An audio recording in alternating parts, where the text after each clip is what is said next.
오늘 하나님께서 우리에게 주신 말씀은 마태복음 2장 1절에서 12절 말씀입니다. 이제 봉독합니다. 하나님의 말씀을 경청하십시오.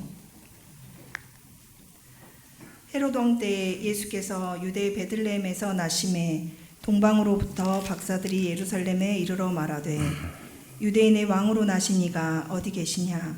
우리가 동방에서 그의 별을 보고 그에게 경배하러 왔노라 하니 헤롯 왕과 온 예루살렘이 듣고 소동한지라. 왕이 모든 대제사장과 백성의 서기관들을 모아 그리스도가 어디서 나겠느냐 물으니 이르되 유대 베들레헴이오니 이는 선지자로 이렇게 기록된 바 또 유대 땅 베들레헴아 너는 유대 고을 중에서 가장 작지 아니하도다. 내게서 한 다스리는 자가 나와서 내 백성 이스라엘의 목자가 되리라 하였음이니이다. 이에 헤롯이 가만히 박사들을 불러 별이 나타난 때를 자세히 묻고 베들레헴으로 보내며 이르되 가서 아기에 대하여 자세히 알아보고 찾거든 내게 구하여 나도 가서 그에게 경배하게 하라. 박사들이 왕의 말을 듣고 갈새 동방에서 보던 그 별이 문득 앞서 인도하여 가다가 아기 있는 곳 위에 머물러 서 있는지라. 그들이 별을 보고 매우 크게 기뻐하더라. 집에 들어가 아기와 그의 어머니 마리아가 함께 있는 것을 보고 엎드려 아기께 경배하고 보배합을 열어 황금과 유향과 모략을 예물로 드리니라. 그들은 꿈에 헤롯에게로 돌아가지 말라 지시하심을 받아 다른 길로 고국에 돌아가니라. 아멘. 하나님께서 이 말씀을 통해 우리에게 은혜 주시기를 원합니다. 아멘. 사랑의 주님, 주의 말씀 듣겠습니다. 마음을 열고 눈을 열어 들려주신 그 말씀 마음에 새기고 새겨진 말씀으로 우리의 삶에서 주인 되시는 예수 그리스도 그분과 함께 살아가는 기쁨과 보람과 감사가 넉넉하게 허락될 수 있도록 주님 함께하여 주옵소서. 예수님의 이름으로 기도드립니다. 아멘. 대림절입니다. 예수 그리스도를 맞이하는 맑은 영혼과 주님을 모셔드리는 진실한 마음이 필요한 때죠. 그러한 마음이 우리 안에 깃들여 이 대림절을 더욱더 복되게 지내시기를 소망합니다. 오늘 설교 제목이 별이 빛나는 밤에. 좀 감성적으로 잡았어요. 뭐가 생각나세요? 세대가 비슷하시네요. 별밤지기 이문세가 생각나시나요? 아마 미술을 좋아하는 분들은 빈센트 반 고흐가 죽기 1년도 채 남기지 않은 채 마치 마지막 유작처럼 만든 그 작품을 가진 별이 빛나는 밤에라고 하는 이름을 가지고 있는 그림을 떠올리는 분도 있을 것 같아요. 이 그림이에요. 별빛이 어두운 밤하늘에 휘몰아치고 있어요. 그에 비해서 마을은요 어둑어둑하고 있죠. 우울하게 들어져 있는 세상의 모습을 그대로 보여주는 것 같아요. 죽기 얼마 전에 이 동생 고우의 동생 태호에게 쓴 편지를 보면은 이런 구절이 있어요. 오늘 아침 나는 해가 뜨기 한참 전에 창문을 통해 아무것도 없고 아주 커 보이는 샛별밖에 없는 시골을 보았다. 이렇게 이야기를 해요. 이 그림은 마치 동생에게 보여준 그 모습이 그대로 담겨져 있는 것 같이 보여요. 이 그림을 그릴 때 빈센트 반 고흐는 요양원에 있었어요. 정신적으로 육체적으로 매우 쇠약할 때에 이 그림을 그렸죠. 마치 세상의 어둠이 자기 마음의 어둠처럼 느껴졌는지도 모르겠어요. 그래서 이 그림은 많은 사람들이 아마도 요양원에서 앉아 창문을 통하여서 내다보이는 밤의 하늘과 밤의 풍경을 그렸을 것이다. 이렇게 이야기를 하곤 해요. 어두운 세상에 내려앉은 별빛에서 어쩌면 신랄같이 그가 붙잡고 싶은 희망을 그려내고 싶었던 건 아닐까 하는 생각도 해보고요. 조금은 종교적으로 해석하는 것이지만 고는 그 어두운 마을의 중심에 잘 보이지 않는 교회의 첨탑, 불이 켜지지 않는 첨탑에 저 하늘에 있는 별빛이 그 첨탑으로 모여 어두워진 세상을 교회가 밝혀내기를 바라는 어떤 소망, 교회의 존재에 대한 바람, 그 마음이 이 그림 속에 깃들어 있지 않았나 하는 생각도 해보게 됩니다. 사람들에게 물어봐요. 역사가 어떻든지 간에 언제 세상을 살아갔든지 간에 세상이 어떠냐 하면은 참 힘겹다. 참 어렵다. 이건 2000년 전이나 3000년 전이나 1000년 전이나 저희 아버님 세대나 저희 할머니 세대나 비슷한 것 같아요. 불완전한 세상에서 살아갈 수밖에 없고 인간의 연약함과 한계가 있기 때문에 어쩔 수 없이 느낄 수밖에 없는 그런 마음이겠죠. 그 마음이 고스란히 드러난 것이 어두운 세상 같고, 그럼에도 불구하고 영혼을 사모하는 그 마음을 주신 하나님 안에서 하늘의 별빛처럼 희망이, 소망이, 사랑이 세상을 따뜻하게 만드는 놀라우신 하나님의 신배가 이 세상에 내려와서 어두운 마음을 밝히고 어두운 세상에 희망을 주고 무엇인가 선한 마음으로 세상을 이겨내는 그런 기쁨을 얻기를 원하는 마음이 이 마음속, 이 그림 속에 담겨져 있는 것 같습니다. 예수님이 이 땅에 오실 때에도 세상은 참 암울했다 이야기하고 있어요. 그러다 보니까 곳곳에서 종교는 다를지라도 삶의 정황은 다를지라도 희망 찾기에 급급했죠. 팔레스타인 예수 그리스도가 나신 데에서 꽤 많이 떨어진 페르시아, 이란이라고도 말할 수 있는 그때의 동방, 별을 보면서 그 점을 치는 점술가 또는 점성가들이라 불리는 동방 박사들, 마태복음에서는 마고이라고 불려지는 이들이 있었어요. 하늘에서 별을 보고 난 다음에 거기에서 새로운 희망을 발견해서 별을 쫓아서 오다 보니까 팔레스타인 유대 땅까지 오게 되었고, 거기서 일어난 일에 대한 기록들이 오늘 우리가 읽은 마태복음 2장에 있게 되는 거죠. 몇 가지 질문과 함께 오늘 동방박사 이야기를 조금 여러분과 같이 나눠보죠. 동방에서 온 박사들은 몇 명이었을까요? 사람이 참 이상해요. 아는데 물어보면 혹시 틀릴까 하는 생각이 있어서 말을 잘 못해요. 한 번 더요. 동방에서 온 박사가 몇 명이었어요? 3명. 일 수도 있어요. 왜냐하면 우리 찬송에도 동방박사 3사람 뭐 이렇게 있거든요. 왜 3사람이라고 우리가 생각하고 있는 거예요? 선물이 3개인 거예요. 선물이 황금, 유향, 몰약. 그래서 선물이 3개니까 3사람이다 이렇게 이야기하는데요. 조금 더 정서적으로 보면은요, 3사람이 그저 3사람이 오는 게 아니에요. 페르시아에서 팔레스타인까지 올 때는 그건 여행이 아니에요.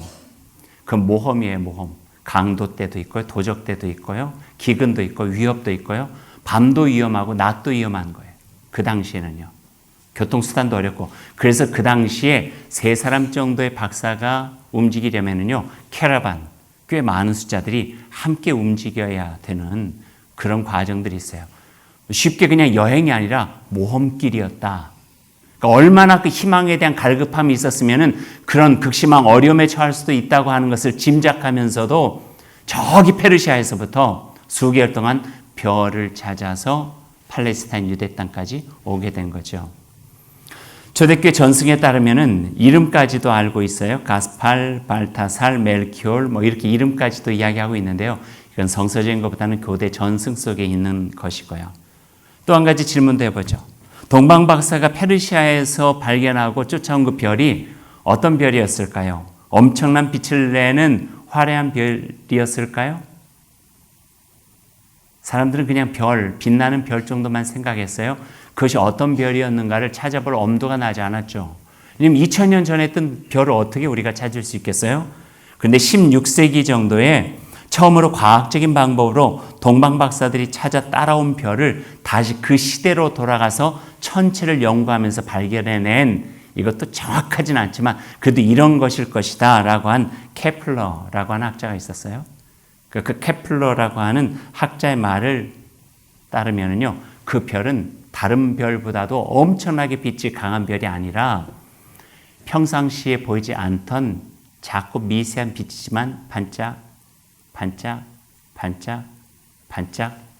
밝혀졌다가 없어졌다가 밝혀졌다가 없어졌다가 한 그 별일 가능성이 많다. 그렇게 이야기해요. 별은 그래요. 별은 여전히 있어요. 24시간 그 별은 제자리에 있지만 우리가 살아가는 삶의 환경은 낮도 있고 밤도 있고 그러니까 별은 보였다가 보이지 않다가 보였다가 보이지 않다 그러죠. 근데 그 밤하늘에 떠 있는 그 예수 그리스도의 희망적인 별들이 바로 반짝반짝 거려서 이 페르시아에서 별을 연구하고 하늘 연구하고 땅의 징조를 바라봤던 이 동방 박사들이 이 별이 어떤 의미일까? 또 다른 이 세상을 주시는 희망이다 생각하고 움직이는 별에 따라서 따라오게 되다 보니까 유대 땅 팔레스타인까지 오게 되었다. 이렇게 이야기할 수 있는 것 같아요. 팔레스타인까지는 잘 온 것 같아요. 근데 성경을 좀 더 깊게 읽다 보면은요, 동방 박사들이 팔레스타인까지 와서 유대 땅에서 별을 잊어버렸어요.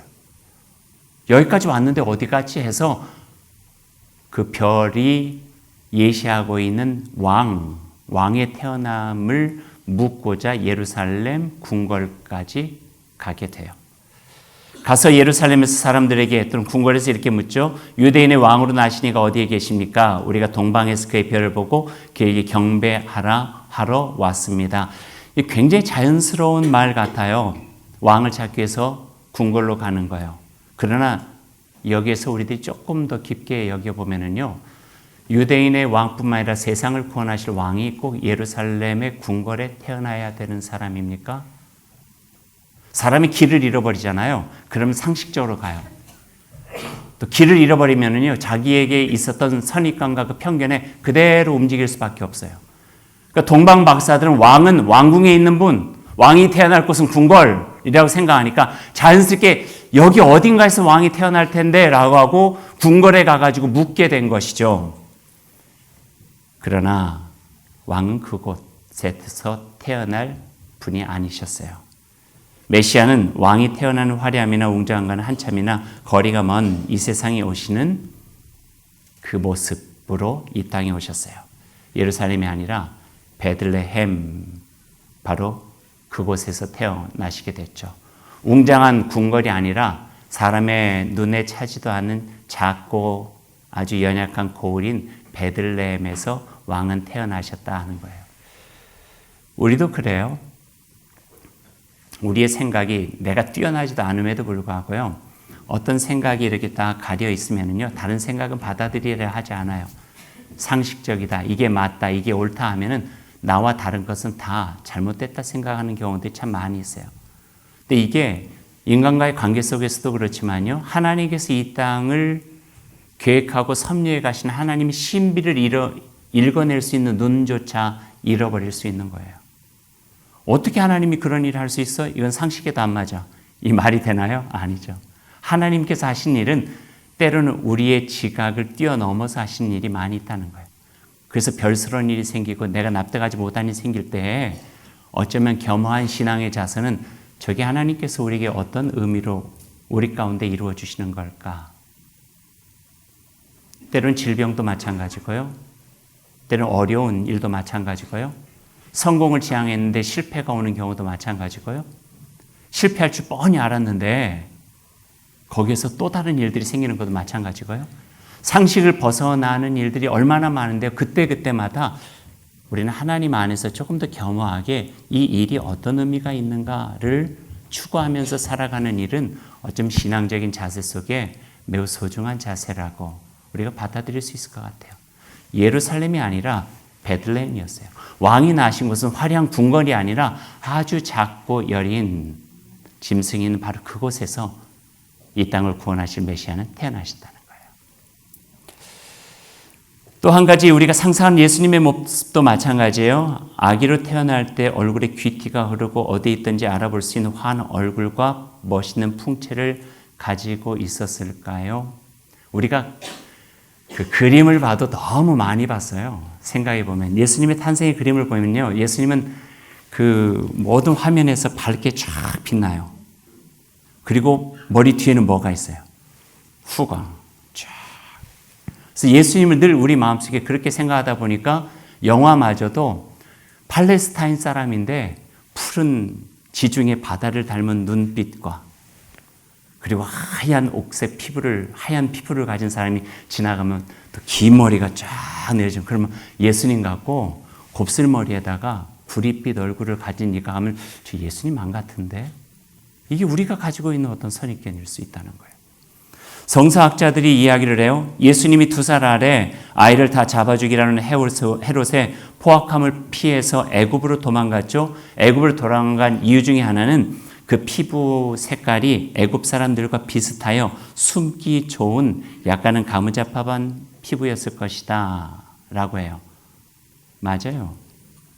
또 하나는 가룟 유다가 대제사장들과 장로들이 보낸 사람들과 함께 예수님을 잡으러 가잖아요. 예수님을 잡으러 갈 때 가룟 유다가 같이 잡으러 온 이들에게 뭐라고 이야기하냐면은 잘 모를 테니까 내가 예수님이 오시면 그에게 가서 입을 맞출 테니까 그 사람이 예수인 줄 알고 잡으라고 그렇게 이야기를 해요. 그건 뭐예요? 옆에 있는 베드로나 요한이나 야고보나 하고 별로 구분되지 않는 평범한 사람이었다라고 우리가 볼 수 있는 거죠. 그러니 그 위대함은요, 외모에 있지 않아요. 그 아름다움도 외모에 있지 않아요. 그것을 아는 우리는 가꾸려면 우리 속마음을 가꿔야 되죠. 내면적 빛이 환하게 드러나서 세상을 밖에 빛날 수 있는 그 모습이 예수 그리스도를 따르는 이답다라고 가르쳐주고 있는 거죠. 솔직히 말씀드린다면요, 예전에는 예수님이 우리와 다른 모습이 참 좋았어요. 우리와 다른 모습이. 그런데 언젠가부터 예수님도 우리와 같은 모습이라고 하는 것이 좋아졌어요. 다만 다른 것이 있다면 우리는 우리의 한계에 그냥 눌려가지고 욕심이 생기면 욕심껏, 이기적인 마음이 생기면 이기적으로 살아가지만 그것을 다 뛰어넘어서 하나님의 아들다운 면모를 보여주신 예수 그리스도가 나와 같은 성정을 지녔지만 그 가운데 보여주신 메시아적 그 모습들이 더욱더 귀하게 느껴지게 되는 것이죠. 성경을 좀 더 보죠. 예루살렘 궁궐에 찾아간 동방박사들이 유대한 헤롯에게 가서 유대인의 왕으로 나시니가 어디 계시냐고 물어봐요. 이거 말도 안 되는 일이에요. 헤롯을 모르는 거예요. 동방박사들이. 헤롯을 알았다면 거기 못 가죠. 아니, 알아도 갔을까요? 한번 생각해보세요. 헤롯이 어떤 사람이에요? 자기가 왕이 되기 위해서 형제도 죽이고 자식도 죽인 사람이에요. 그러니까 그에게 있어서 가장 중요한 것은 왕의 자리인데 동방박사들이 그 왕의 자리가 중요한 헤롯에 가가지고 유대인의 왕으로 나시니가 있는데 지금 어디에 나셨습니까? 라고 물어보는 거예요. 이게 말이 되나요? 아마 거기에서 섬뜩한 그 다음에 일어날 일들을 짐작할 수 있을 것 같아요. 3절을 보아요. 헤롯 왕과 온 예루살렘 듣고 소동이 난 거예요. 왕이 태어났대. 하지만 헤롯 대왕은 역시 산전수전을 다 겪은 노예한 정치인이었어요. 당황한 마음 숨기고 대제사장들과 율법학자들에게 그리스도가 어디 나시는 걸로 예정이 되어져 있냐고 묻고 베들레헴이라고 하는 것을 알고 난 다음에 동방박사들을 불러서 베들레헴이 유대왕 메시아가 예고된 곳이라고 가서 잘 살펴보고 돌아가는 길에 나에게 좀 이야기해달라고 그렇게 이야기를 해요. 다른 성경 번역을 보면은요, 자세히 보고를 샅샅이 살펴보고 해요. 그러니까 그 샅샅이 살펴보라 하는 그 뒤에는요, 날카로운 비수가 숨겨져 있죠. 그리고 얼마 가지 않아서 헤롯 대왕은 날카로운 비수를 들어가지고 베들레헴 그 지역 중심으로 해서 2살 밑에 사내 아이는 다 죽이라고 하는 서슬퍼런 명령을 내리고 6월이 낭자한 역사적인 사건으로 기록이 될 수밖에 없었던 거예요. 그리고 동방박사는 그것을 모른 채 예수님 태어나신 그 자리로 가죠. 별이 머문 그 자리에서 예수님의 탄생을 목격하고 그에게 경배 드리는 박사들의 모습이 성경에 나와 있어요. 9절, 박사들이 왕의 말을 듣고 갈새 동방에서 보다 그 별이 문득 앞서 인도하여 가다가 악이 있는 곳에 머물러 서 있는지라. 동방에서 보았던 그 별이 다시 나타난 거예요. 그리고 그 별이 머문 곳에 가봤더니 그 어린 주 예수 늘 자리 없어 그 귀하신 몸이 구유에 있네. 저 하늘 별들이 반짝이는데 그 어린 주 예수 꼬리에 자고 계셨어요. 경배를 마치고 난 동방박사들에게 꿈에서 사자가 나타나서 헤롯에게 가지 말고 다른 길을 가도록 인도해 주시죠. 그리고 그때서야 헤롯이 어떤 정체인가를 알게 된 동방박사들은 헤롯에게 가지 않고 주의 사자의 말씀에 따라서 다른 길로 가게 되었다. 여기서 다른 길이라고 하는 것은 어쩌면 바른 길, 생명의 길이라고 이야기할 수도 있을 것 같아요. 별은 언제 가장 밝게 빛나나요? 별은 언제 가장 밝게 빛나요? 어두울 때. 그렇죠. 추리가 오늘부터 있어요. 예쁘죠? 추리가 언제, 지금도 예쁜데 언제 제일 예쁠 것 같아요? 새벽에. 새벽에 제일 이뻐요. 무슨 말씀인지 조금 아시겠어요? 내일 새벽에 오셔서 얼마나 이쁜가 한번 보시라 하는 그 이야기예요. 예수님 태어나실 때 극심하게 어두웠어요. 밤이어서 어두운 게 아니라 아픔, 슬픔, 유혈의 비극들, 고스란히 그것을 안고 예수님께서 오신 거예요. 그런 예수님은 자기 하나 그 생명이 지켜지기 위해서 수많은 아이들이 죽어갔던 그 어쩌면 생명의 빚진 자로 그 궁혈한 마음을 가질 수밖에 없었겠죠. 세상에 대해서 더 애절한 마음을 가질 수밖에 없었겠죠. 그 마음이 그를 통해서 퍼지고 펼쳐지고 나타나다가 십자가를 통해서 한없는 구원의 놀라운 역사로 우리에게 이루어 주신 거죠. 이게 성탄을 통한 하나님의 신비의 이야기입니다.